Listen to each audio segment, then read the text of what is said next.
ভেঙে ফেলুন সব আরামের বলয়। আমরা আরামের বলয় অর্থাৎ কমফোর্ট জোনে আটকে থাকতে বেশি স্বাচ্ছন্দ্য বোধ করি।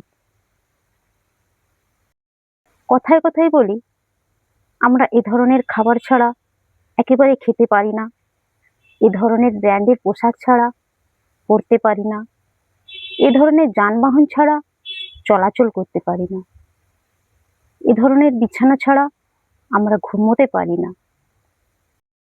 আমরা এমনই এক আরামের বলয়ে বন্দী। আরামের এই বলয়টি উন্নতির পথে সবচেয়ে বাধা সৃষ্টি করে। চেনা বলয়ের গোলকধাঁধায় না ঘুরে বেরিয়ে নতুন এক গন্তব্য তৈরি করুন। জীবনযাপন করুন সাধ্য ও সামর্থ্য অনুযায়ী, সরল ও সহজভাবে।